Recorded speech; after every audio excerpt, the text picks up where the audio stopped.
اعوذ باللہ من الشیطان الرجیم بسم اللہ الرحمن الرحیم۔ جہاد کے لیے اللہ کے راستے میں نکل کر امیر کا حکم ماننا۔ حضرت ابو مالک اشعری رضی اللہ عنہ فرماتے ہیں کہ رسول اللہ صلی اللہ علیہ وآلہ وسلم نے ہمیں ایک لشکر میں بھیجا اور حضرت سعد بن ابی وقاص رضی اللہ عنہ کو ہمارا امیر بنایا۔ چنانچہ ہم لوگ روانہ ہو گئے اور ایک منزل پر پڑاؤ ڈالا۔ ایک آدمی نے کھڑے ہو کر اپنی سواری کی زین کسی۔ میں نے اس سے کہا، تم کہاں جانا چاہتے ہو؟ اس نے کہا، میں چارہ لانا چاہتا ہوں۔ میں نے اس سے کہا، جب تک ہم اپنے امیر سے نہ پوچھ لیں تم ایسا نہ کرو۔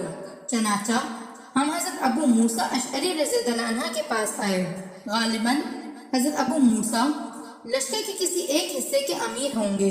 ہم نے ان سے تذکرہ کیا تو انہوں نے کہا، شاید تم اپنے گھر والوں کے پاس واپس جانا چاہتے ہو۔ اس آدمی نے کہا، نہیں۔ حضرت ابو موسیٰ نے کہا، دیکھو تم کیا کہہ رہے ہو؟ اس نے کہا، نہیں۔ تو حضرت ابو موسیٰ نے کہا، اچھا تم جاؤ اور ہدایت والے رستے پر چلو۔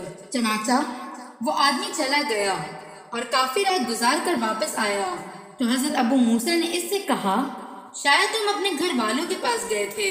اس نے کہا، نہیں۔ حضرت ابو موسیٰ نے کہا، دیکھ لو تم کیا کہہ رہے ہو؟ اس نے کہا، ہاں میں گیا تھا۔ حضرت ابو موسیٰ نے فرمایا، تو آگ میں چل کر اپنے گھر گیا اور وہاں جتنی دیر بیٹھا رہا تو آگ میں بیٹھا رہا اور آگ میں چل کر واپس آیا۔ لہٰذا اب تو نئے سرے سے عمل کر تاکہ تیرے اس گناہ کا کفارہ ہو جائے۔ صدق اللہ العظیم۔